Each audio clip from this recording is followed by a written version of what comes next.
Hello बच्चों,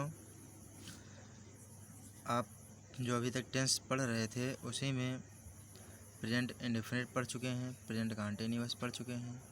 अब आपका अगला चैप्टर आपका है present perfect tense. Present perfect tense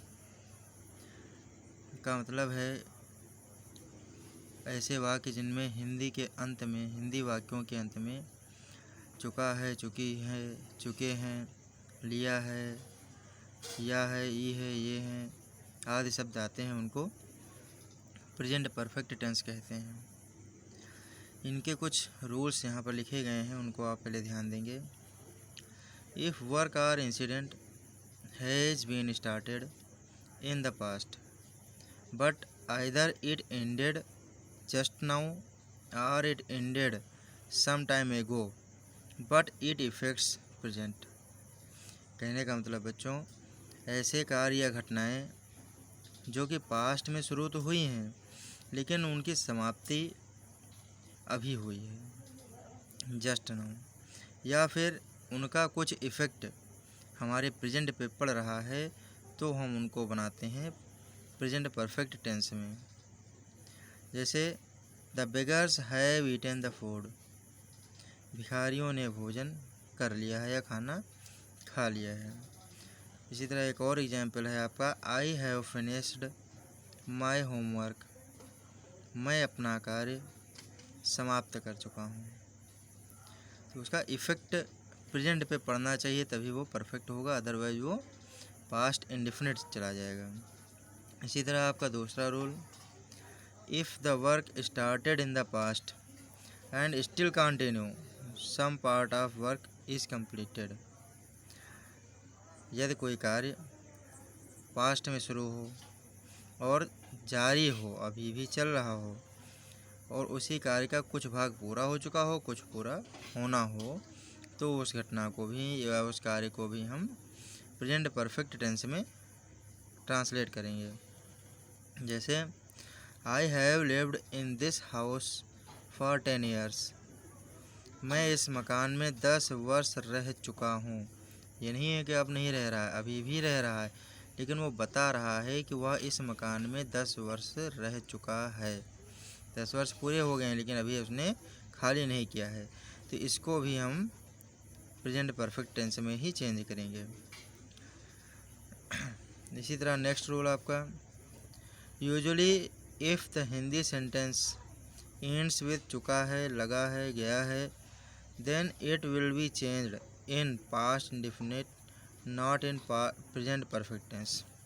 यहाँ पर आपका प्रेजेंट परफेक्ट टेंस है, उसको हम प्रेजेंट परफेक्ट में ना चेंज करके पास्ट इंडेफिनिट में चेंज करेंगे। क्यों चेंज करेंगे, ये रीज़न अभी आपको बताया गया है कि हम उसको क्यों चेंज करेंगे। जैसे यहाँ पर जो आपने लिखा है, हाँ तो बच्चों जो हमने चेंज किया है उसको प्रेजेंट परफेक्ट में नहीं बल्कि पास्ट इंडेफिनिट में किया जाएगा। जैसे शीला कल दिल्ली चली गई है, अब ये काम हो चुका है, इसका कोई भी इफ़ेक्ट अभी तक नहीं है, इसलिए यह पास्ट इंडेफिनिट का ही माना जाएगा।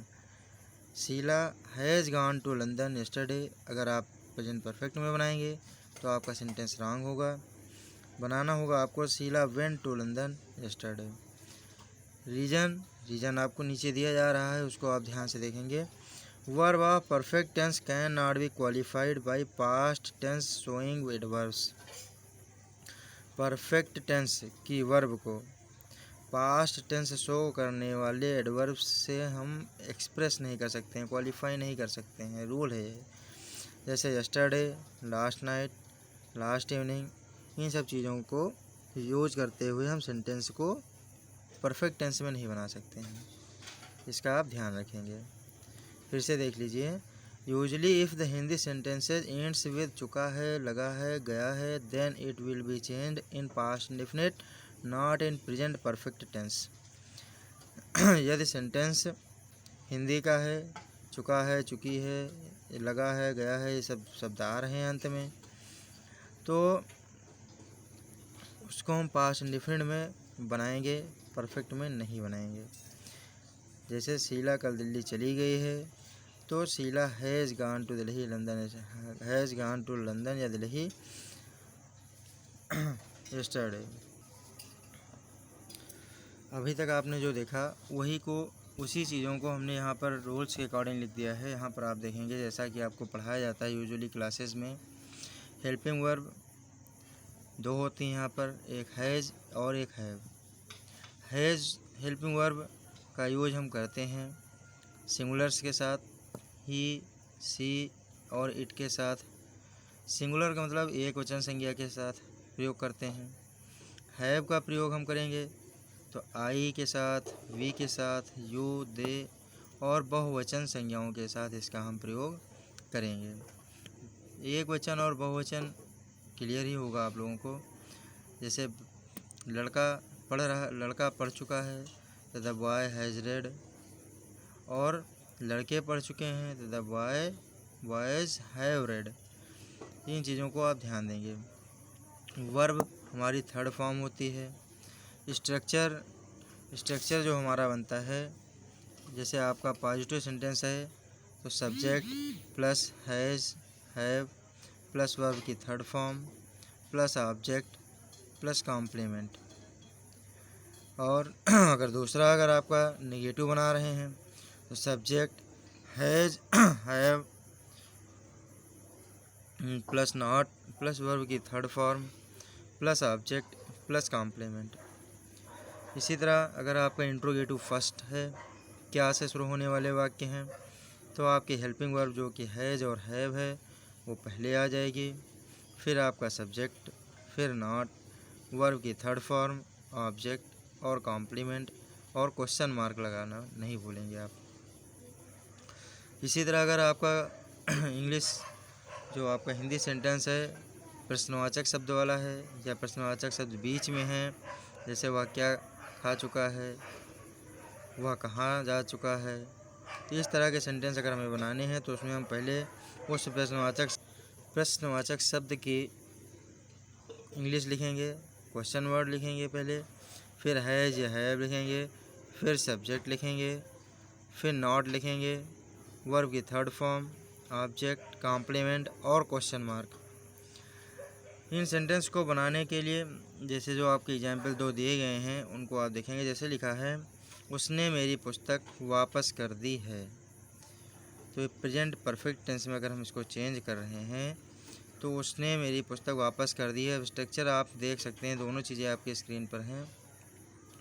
पहले सब्जेक्ट होता है तो हम सब्जेक्ट पहले लिखेंगे, फिर उसके बाद हेल्पिंग वर्ब होती है तो हैज़ लिख दिया हमने। जैसे आप यहाँ पर देख सकते हैं, यहाँ पे आपका पहले सब्जेक्ट दिया गया है तो यहाँ पर हमने ही लिखा, फिर हेल्पिंग वर्ब ही के साथ हैज़ होता है तो हैज़ लिखा गया, फिर वर्ब की थर्ड फॉर्म तो कार्य कर है हमारा वापस कर दी है तो वापस करना रिटर्न हो गया, फिर ऑब्जेक्ट क्या वापस किया है, माई बुक, मुझे माई बुक वापस कर दी। इसके बाद नेक्स्ट अगर निगेटिव बना रहे हैं तो पहले हम सब्जेक्ट लिखेंगे ही, फिर यहाँ पर दिया गया हैज़ या हैव तो ही के साथ हैज़ होता है हैज़ लिख देंगे, फिर नॉट निगेटिव है नॉट लिख दिया हमने, वर्ब की थर्ड फॉर्म रिटर्न हमने कर दिया, ऑब्जेक्ट हमने माई बुक कर दी। अगर कॉम्प्लीमेंट कोई है तो वो भी लिख सकते हैं।